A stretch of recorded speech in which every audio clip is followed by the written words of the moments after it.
bienvenidos a nuestro servicio de adoración. Gracias por unir su corazón a nuestro propósito de adorar a Dios y exaltar el nombre de Jesús. Semana tras semana siempre recordamos que estamos comprometidos con conocer a Jesús, darlo a conocer y vivir una vida en sumisión a Él. Y con ese mismo deseo y espíritu quiero compartirles de esta mañana de Juan capítulo 7 como un llamado a la adoración que dice: si alguien tiene sed, que venga a mí y beba. De aquel que cree en mí, como dice la Escritura, brotarán ríos de agua viva. Ahora unan sus corazones con nosotros para adorar al nombre de Dios y exaltar el nombre de nuestro Señor y Salvador Jesús.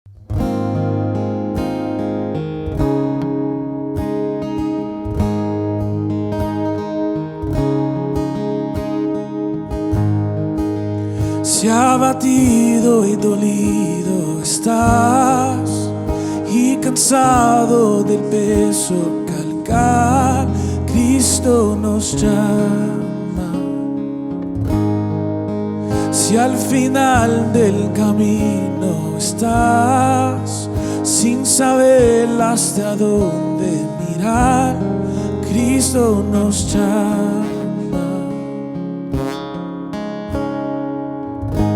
Ven ante su trono, el Padre te recibirá con sangre preciosa. Jesús borró nuestra maldad.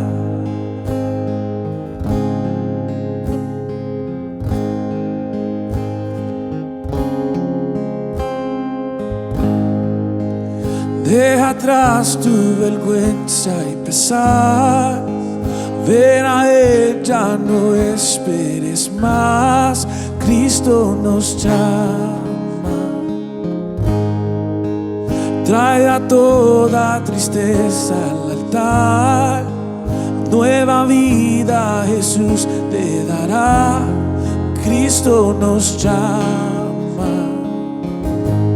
Ven ante su trono, el Padre te recibirá con sangre preciosa.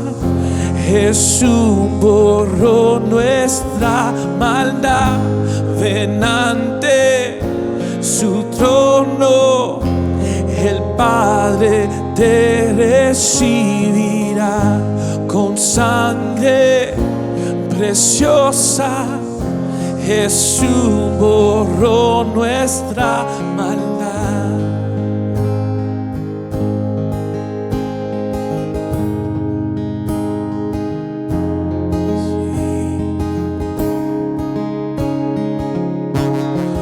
Oh, cuán hermoso es nuestro Salvador. Canta aleluya, Cristo vive. Nadie es más grande, solo Él es Señor. Canta aleluya, Cristo vive. Oh, cuán hermoso es nuestro Salvador. Canta aleluya, Cristo vive. Y nadie es más grande, solo Él es Señor. Cante aleluya, Cristo vive.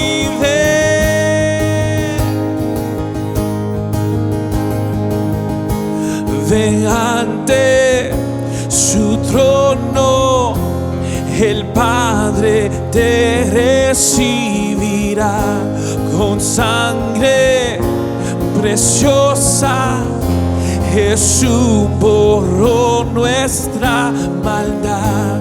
Ven ante su trono, el Padre te recibe limpiará con sangre preciosa. Jesús borró nuestra maldad.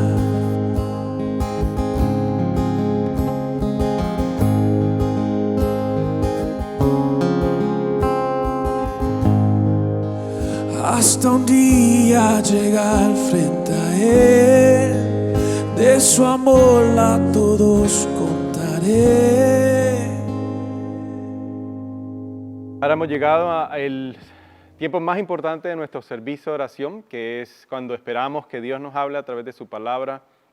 Ahora hemos tenido un tiempo para exaltarlo, adorarlo y ahora escuchar su voz. Esta semana vamos a tomar un descanso sobre de nuestra serie del matrimonio, así que vamos a estar estudiando del Evangelio de Juan.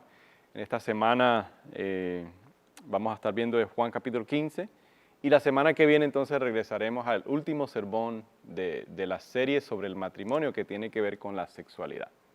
Muchas gracias. Ahora hemos pasado al tiempo de nuestro servicio en el cual siempre lo repetimos y me gusta decirlo para que eso acapare nuestra atención. Es el corazón de nuestro servicio. Ahora nos acercamos a la palabra de Dios, esperando con ansias, con anticipación lo que Él tiene para nosotros. Vamos a estar leyendo en Juan capítulo 19, versículos del 28 al 30. Hemos llegado a la culminación de nuestra serie Buscando ver a Jesús. Hemos estado estudiando la obra y la persona de Jesús. ¿Qué ha hecho Él?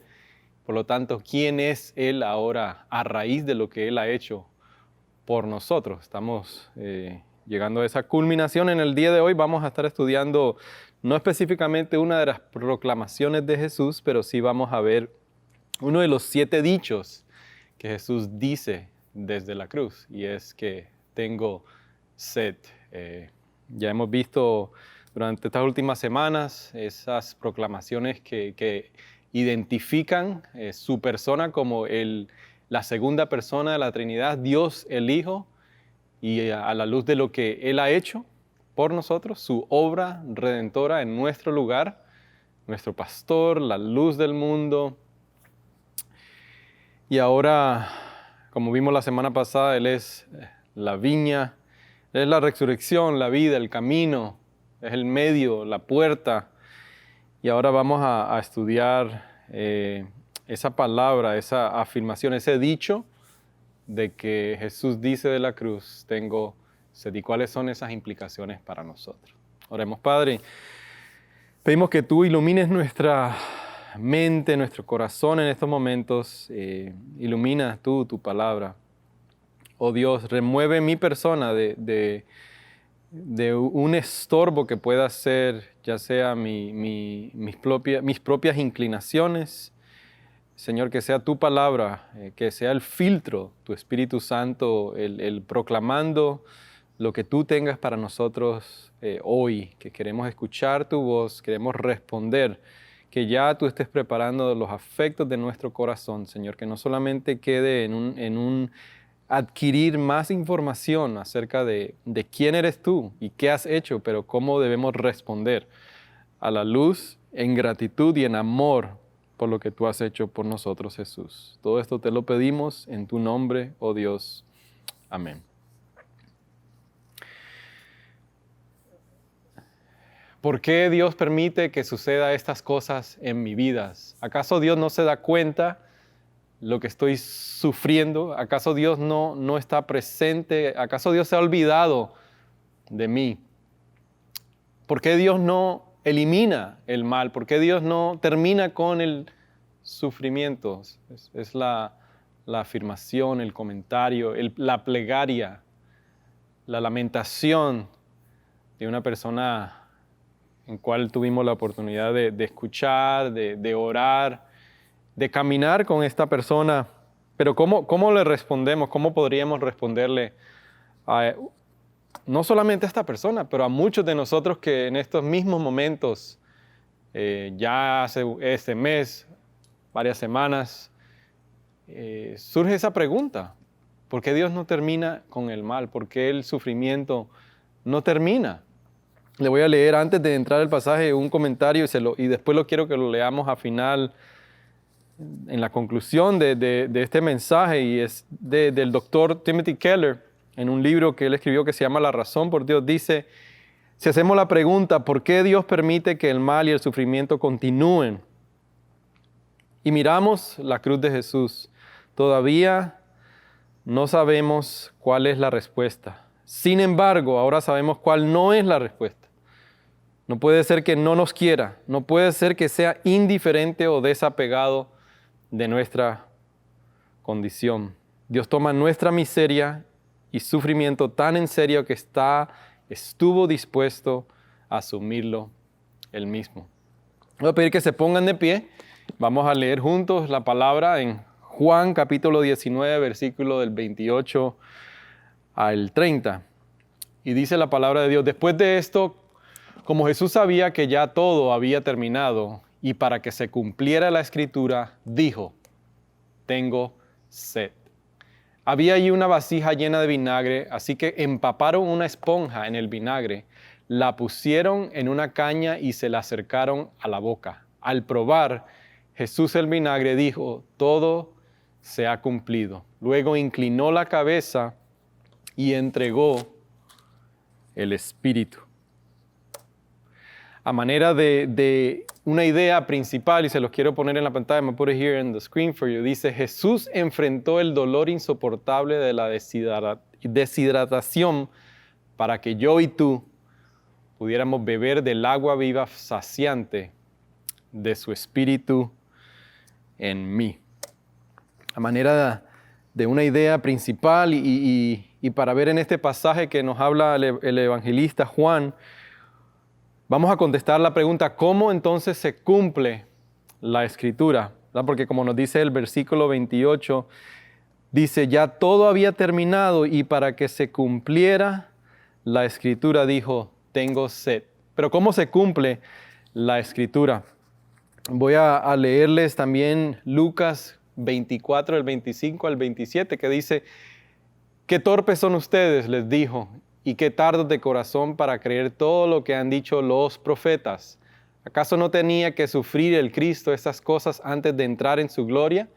Entonces, comenzando por Moisés y por todos los profetas, les explicó lo que se refería a él en todas las Escrituras.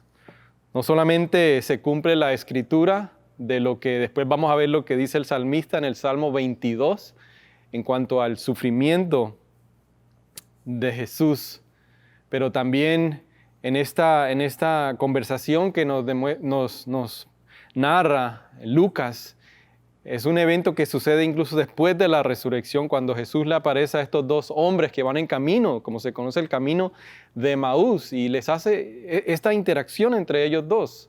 ¿Qué es lo que está pasando? Y ellos le responden: ¿acaso no te has dado cuenta de lo que pasó? Y Jesús le responde: en Moisés, cualquier judío puede entender y pudiera entender la ley ceremonial, la ley mosaica, la ley moral, los mandamientos, los profetas, todo apuntaba a Jesús. Todo lo que apuntaba, todo lo que tenía que suceder, sucedió para que se cumplieran todas las Escrituras. Y a manera de primer punto, quiero que veamos que el desprecio, que Jesús despreció cualquier alivio a su sufrimiento para que confiemos en su presencia en nuestros momentos más difíciles. Él despreció cualquier alivio a su sufrimiento para que nosotros ahora podamos confiar y estar seguros de que Él está con nosotros, que su presencia va a estar con nosotros en nuestros momentos más difíciles. Quiero que vean conmigo lo que dice el otro evangelio, el evangelio de Marcos. Dice: allí le dieron a Jesús vino mezclado con hiel, pero después de probarlo se negó a cualquier alivio. Dice Mateo 27:34, Marcos 15:23 dice: le ofrecieron vino mezclado con mirra, pero no lo tomó. Déjame ponerle el punto otra vez. Despreció cualquier alivio a su sufrimiento para que confiemos en su presencia en nuestros momentos más difíciles. Dicen los comentaristas, historiadores, que lo que nos narra Mateo y Marcos es que posiblemente la solución a la cual le ofrecen, a manera de burla incluso, a Jesús, era una combinación de un veneno y un tipo de anestesia. De cierta manera era una costumbre común para todos los criminales que iban a ser crucificados, que eran culpables, tanto que Jesús nunca fue culpable, pero era una costumbre para aliviarles el dolor de los golpes, de cargar la cruz, de los clavos en sus manos, en sus muñecas, perdón. Pero Jesús, como dicen los evangelistas, desprecia cualquier alivio, incluso como veneno, para que se muriera antes de tiempo, para que no sufriera, para que no experimentara la agonía física. Jesús experimenta una agonía física por ti y por mí. Desprecia cualquier alivio para que tú y yo podamos estar confiados, seguros de que su presencia, el Dios con nosotros, estará con nosotros en nuestros momentos más difíciles. ¿Cómo se cumple la Escritura? Aquí nos dicen los evangelistas, a manera de como un resumen, para poder resumir, bueno, entonces, ¿cómo se cumple la Escritura? Bueno, se cumple en su agonía física, pero un resumen breve, general, de la agonía física de Jesús. Burla. Usted lo ha leído, si usted ha leído el Evangelio de Mateo, capítulo 26, capítulo 27, Marcos 15, Marcos 16, Lucas 24, 23, burla, vergüenza. Dice que incluso en esa manera de burla, cuando le ponen la túnica escarlata o de púrpura, como un rey, postrándose delante de él a burla, bofeteándole la cara, ofreciéndole para que no continuara con su sufrimiento. Mire el resumen que nos da el autor de Hebreos. Fijemos la mirada en Jesús, el iniciador y perfeccionador de nuestra fe, quien por el gozo que le esperaba, hermano que me está oyendo, oyente, usted y yo éramos ese gozo al cual Él miraba, soportó la cruz, menospreciando la vergüenza que ella significaba. Prácticamente desnudo, dice que quedó. ¡Qué vergüenza de no poderse cubrir! Y ahora está sentado a la derecha del trono de Dios.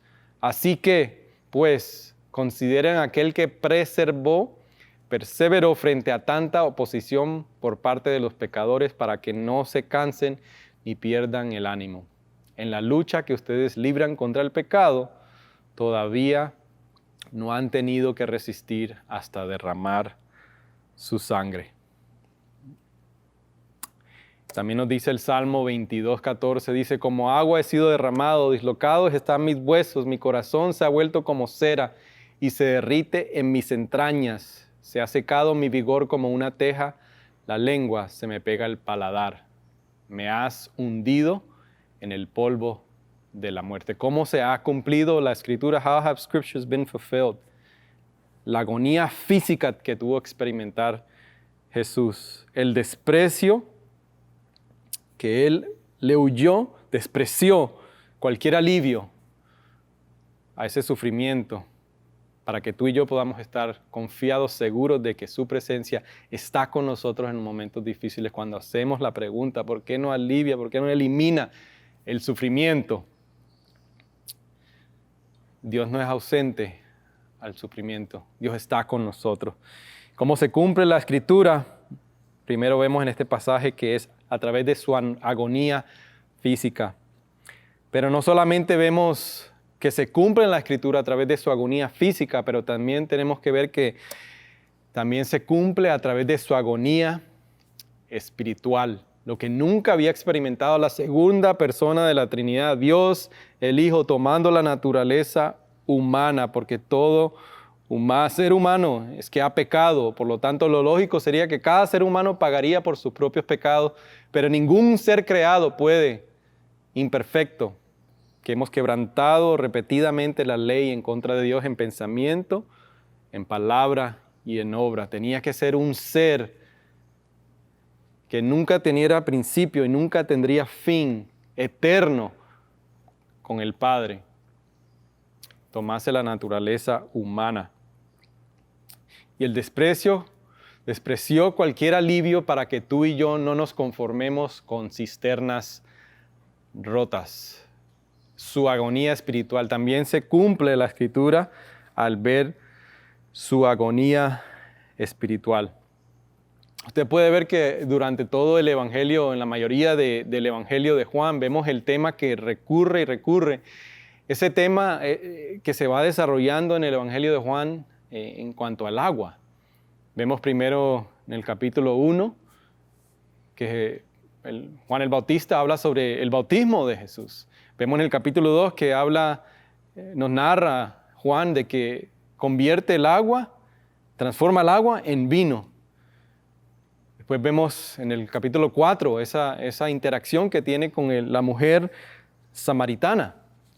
Y ahí vamos a parar un tiempo para ver eso, pero también quiero que veamos en el capítulo 7 cuando habla Jesús mismo diciendo, vengan y beban para que no tengan más sed.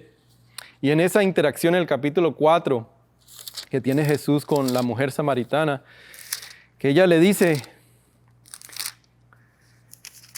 y lo que podemos ver en el contexto de la vida de la mujer samaritana es que a la hora en que ella va y recoge agua, es una hora donde normalmente las mujeres incluso no iban solas. Era un momento donde las personas trataban de evitar porque era donde había más calor. Pero lo que nos deja entrever ese contexto es que la mujer tenía vergüenza.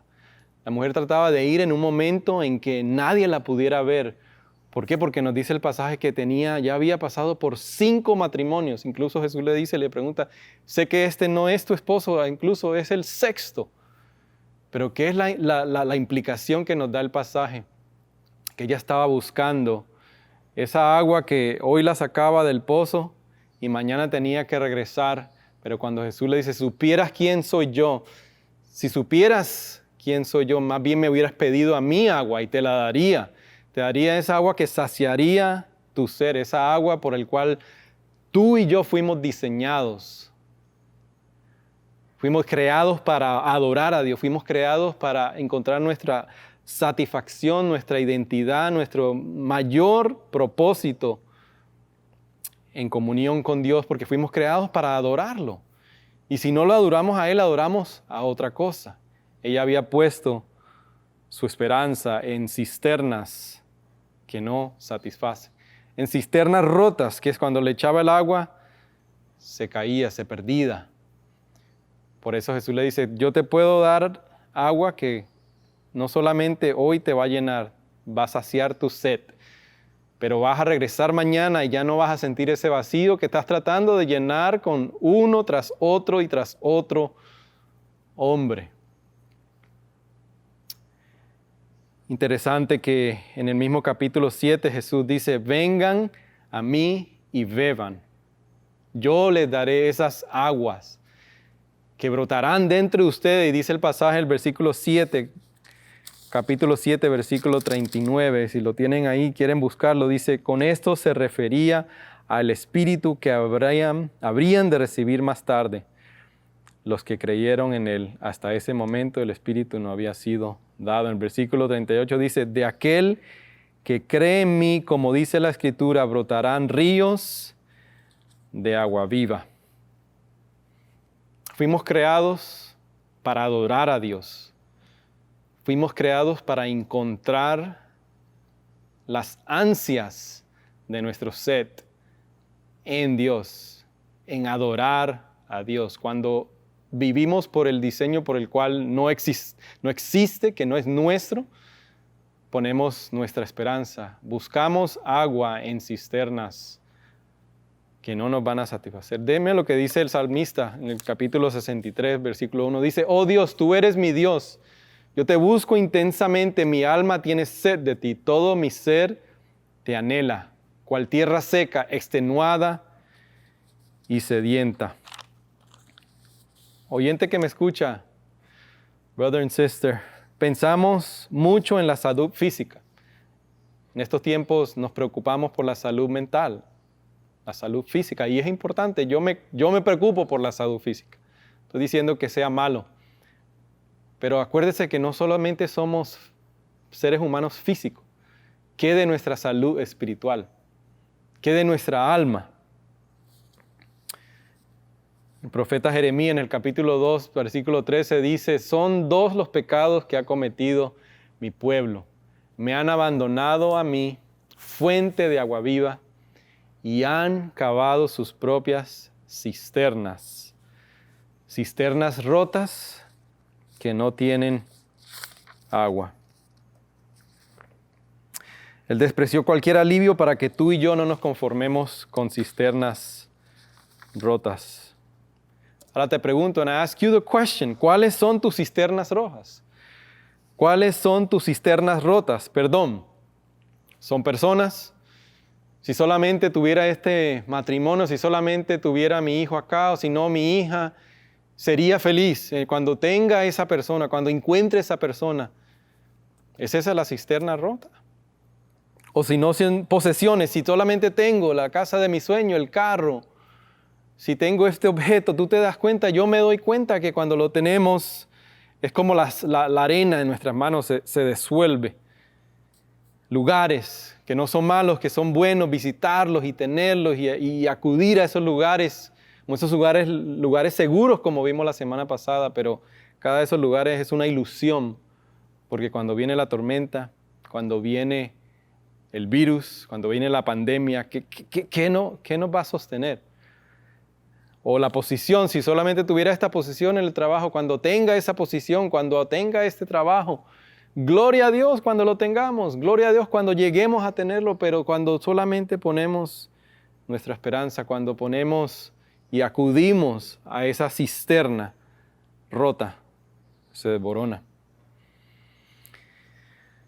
La salud del alma de esta mujer estaba puesta en esa cisterna.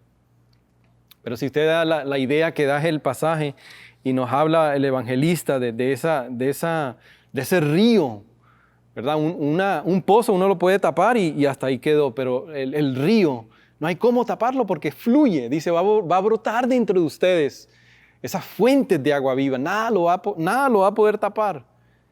Nada de lo que te traiga el mundo, nada de lo que te enfrentes en este mundo te podrá robar ese gozo, esa plenitud que podemos tener en Jesús.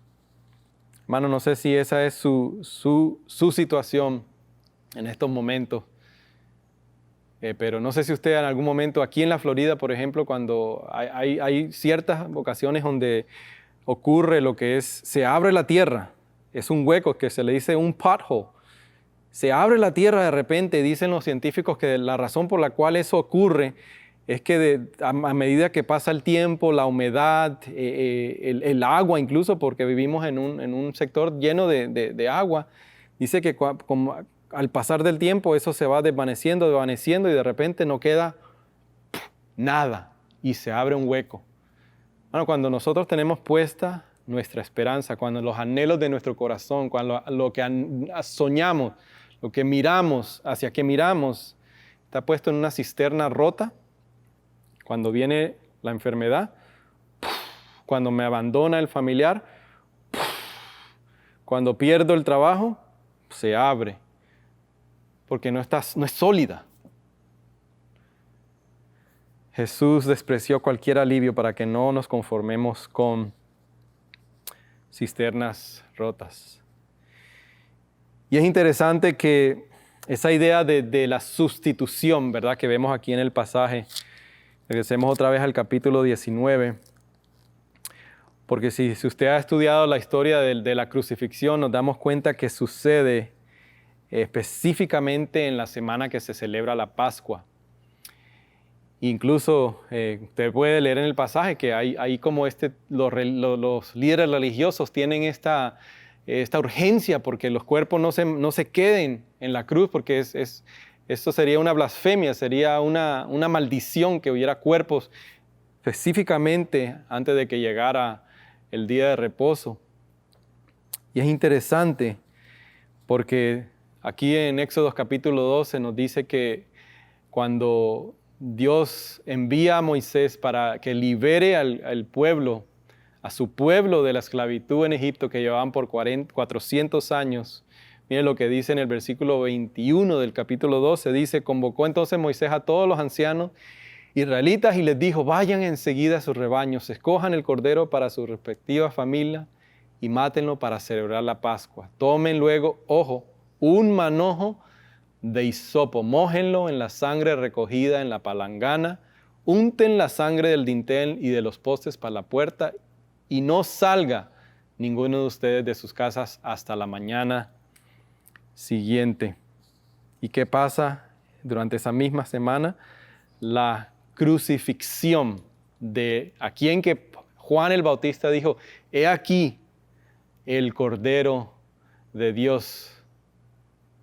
¿Y qué pasa cuando Moisés va delante del faraón y el faraón endurece su corazón?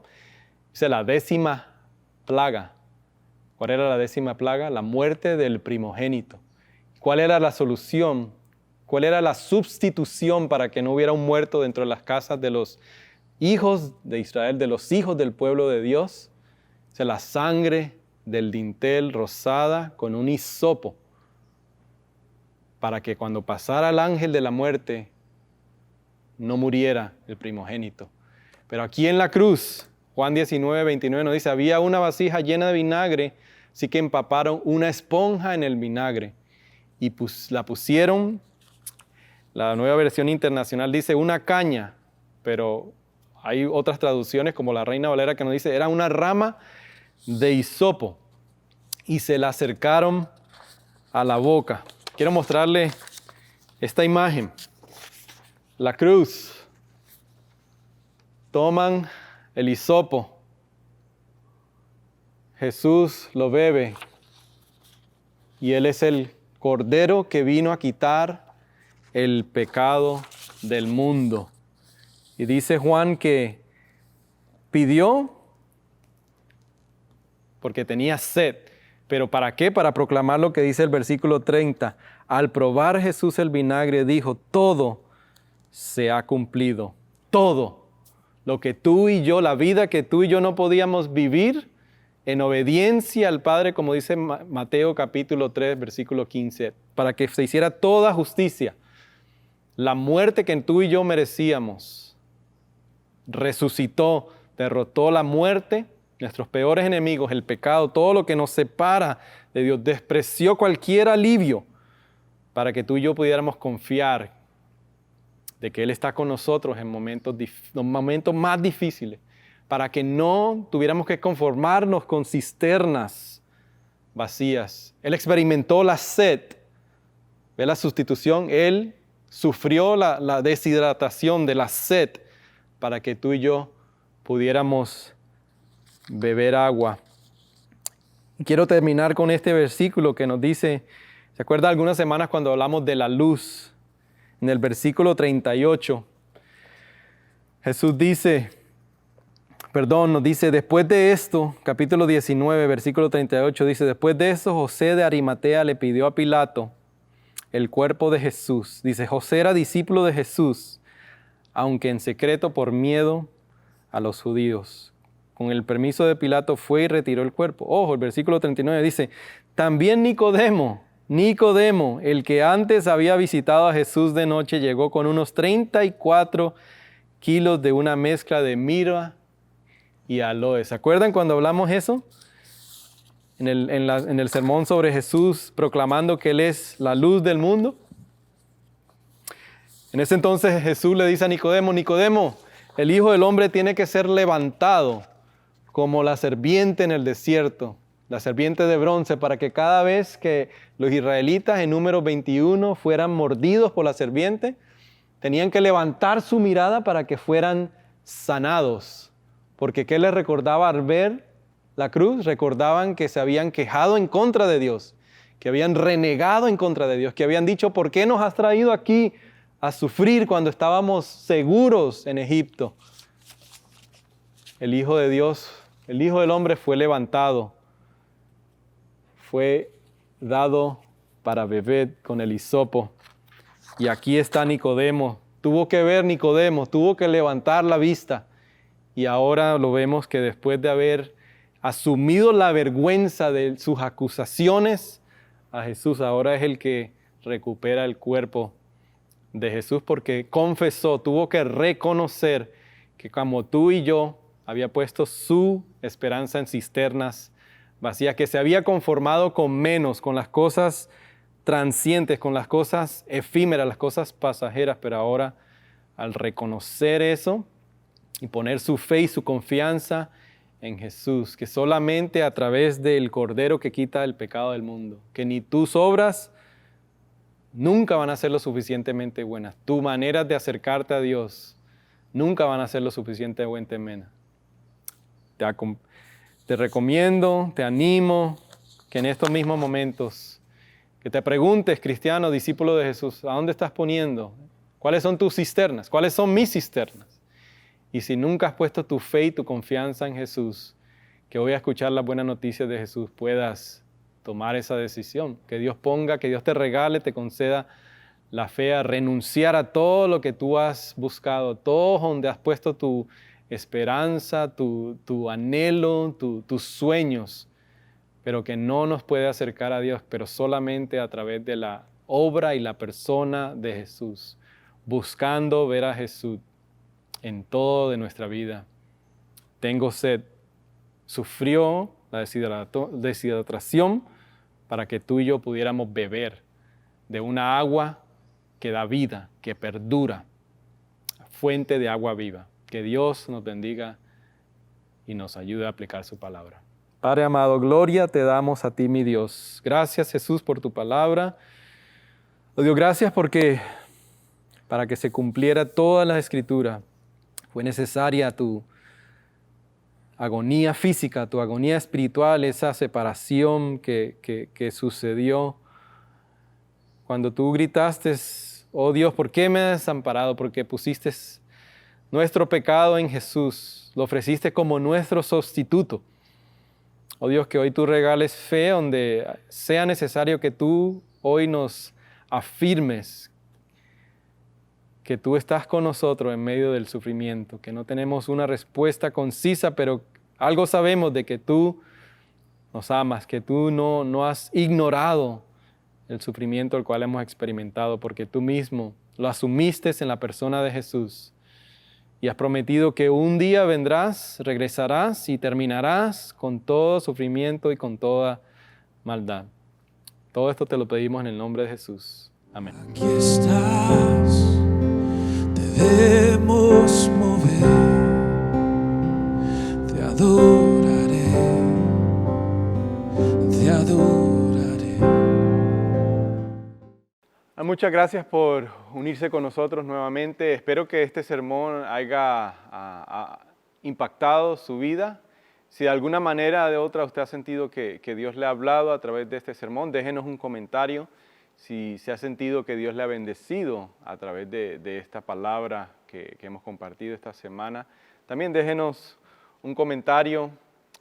Aquí puede, en el número que usted ve en pantalla más adelante, puede dejar un comentario, dejar un mensaje para nosotros y nosotros nos comunicaremos con usted.